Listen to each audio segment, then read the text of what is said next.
मैं आज लेकर आया हूँ आपके लिए कहानी हाड़ी रानी की।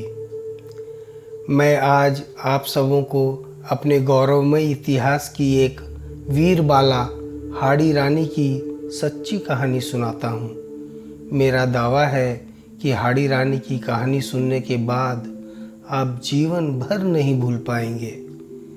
हाड़ी रानी, लंबे लंबे सुंदर काले बाल, हिरनी सी सुंदर आँखें, दमदमाते रूप यौवन की स्वामिनी थी सिलह कंवर। जी हाँ, सिलह कंवर यानी हाड़ी रानी।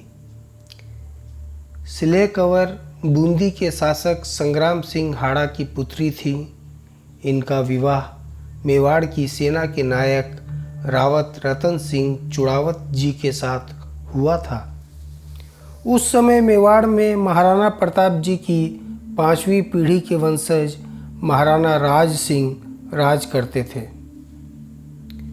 वीर चुड़ावत और हाड़ी रानी के विवाह को सिर्फ 4 दिन ही हुए थे कि मेवाड़ राज्य और मुगल सम्राट औरंगजेब के बीच युद्ध का बिगुल बज उठा। महाराणा राज सिंह ने वीर चुड़ावत को अपनी सेना के साथ मुगलों से युद्ध करने का आदेश दिया। एक ओर थी औरंगजेब की टिड्डी दल की तरफ बढ़ती विशाल सेना और दूसरी तरफ मेवाड़ के मुट्ठी भर रणबांकुरे। मातृभूमि की रक्षा के लिए अपनी नई नवेली दुल्हन का मोह छोड़कर वीर चुड़ावत युद्ध में जाने को तैयार हुए। वीर राजपुतानी हाड़ी रानी ने अपने पति की आरती उतारी, तिलक किया और अपने हाथों से तलवार देकर युद्ध के लिए विदा किया।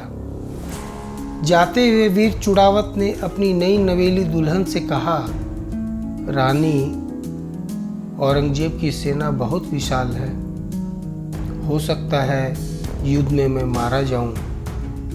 तुम अपना ख्याल रखना। वीर हाड़ी रानी ने जवाब दिया, देश की सेवा में अगर आपको अपने प्राणों का बलिदान करना पड़ा तो विश्वास कीजिए कि मैं रोऊंगी नहीं। मैं आप पर, अपने ऊपर गर्व करूंगी और यह राष्ट्र, यह देश आप पर गर्व करेगा। वीर चुड़ावत अपनी सेना के साथ युद्ध के लिए निकल तो गए, लेकिन वीर चुड़ावत का प्रेमी मन रह रहकर अपनी नई नवेली दुल्हन की यादों में खो जाता था। आखिर अभी 4 दिन ही तो हुए थे दोनों की शादी को।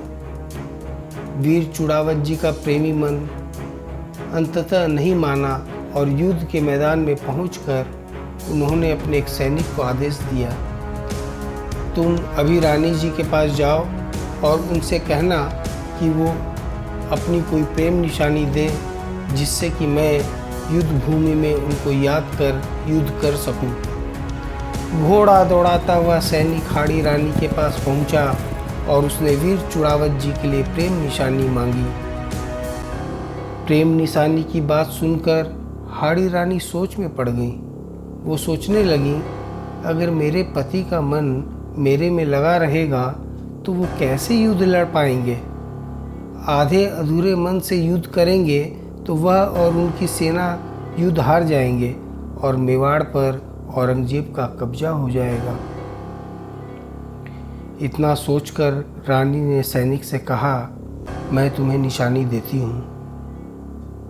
तुम इसे थाली में लाल कपड़े से ढक कर ले जाना और मेरे स्वामी से कहना कि यह मेरी पहली और अंतिम निशानी है। इस प्रेम निशानी को अपने गले में बांधकर उनको युद्ध करने के लिए कहना। इसके बाद हाड़ी रानी ने जो किया उसका दूसरा उदाहरण न तो कहीं इतिहास में है और न ही कभी भविष्य में मिल सकता है। हाड़ी रानी ने तलवार निकाली और अपने बाएं हाथ से अपने बालों को पकड़ा और दाहिने हाथ की तलवार से एक झटके में अपना सिर गर्दन से काटकर अलग कर दिया। बेचारा सैनिक देखता रह गया। उसने तुरंत हाड़ी रानी के सिर को उठाकर सोने की थाली में रखा और रानी के कहे अनुसार उस पर लाल कपड़ा ढककर घोड़े पर सवार होकर युद्ध क्षेत्र की तरफ दौड़ पड़ा। उधर वीर चुड़ावत प्रेम निशानी के लिए बेसब्री से अपने सैनिक का इंतजार कर रहे थे। घोड़े पर सैनिक को आता देखकर वे आगे बढ़े और सैनिक से कहा, क्या रानी जी ने कोई प्रेम निशानी दी? सैनिक की आंखों से आंसू बह रहे थे। सैनिक ने कपड़े से ढका हुआ थाल वीर चुड़ावत जी को देते हुए रूंधे गले से कहा, जी हाँ, पहली और अंतिम प्रेम निशानी। जैसे ही वीर चुड़ावत जी ने थाल से कपड़ा हटाया तो देखा कि उनकी हिरनी सी आंखों वाली, लंबे लंबे घने बालों वाली सुंदर नई नवेली दुल्हन ने अपने मुंड को, अपने शीश को ही प्रेम निशानी के रूप में भेजा था। वीर चुड़ावत की आंखों से आंसू बहने लगे। उनका राजपूती शौर्य जाग उठा।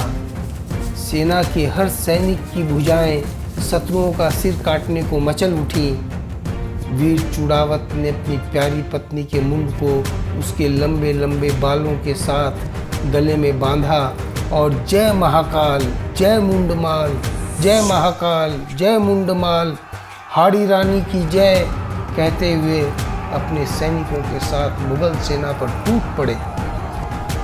विशाल मुगल सेना भी इस जय महाकाल, जय मुंडमाल और हाड़ी रानी की जय करते वीर चुड़ावत की छोटी सी सेना का सामना नहीं कर पाई और भाग खड़ी हुई। मुगल सम्राट औरंगजेब हार कर दिल्ली लौट गया। हाड़ी रानी का बलिदान बेकार नहीं गया। हाड़ी रानी मरकर भी अमर हो गई। ऐसा गौरवपूर्ण है आपके और मेरे भारत का इतिहास। बेटे तो बेटे, बेटियों ने भी देश और धर्म की रक्षा के लिए तलवार उठाई थी। इतिहास के पन्नों से मेरी अगली कहानी होगी पन्ना धाई की। अगर आप लोगों की कोई फरमाइश हो, इच्छा हो इतिहास की किसी वीर बाला की कहानी सुनने की, तो मुझे ज़रूर बताएं। और ये कहानी कैसी लगी मुझे ज़रूर बताएं। और अगर कहानी पसंद आई हो तो लाइक करें, शेयर करें और मेरा YouTube चैनल सब्सक्राइब करें, ताकि मैं इसी तरह आगे आपको वीर गाथाएं सुनाता रहूं। धन्यवाद। भारत माता की जय।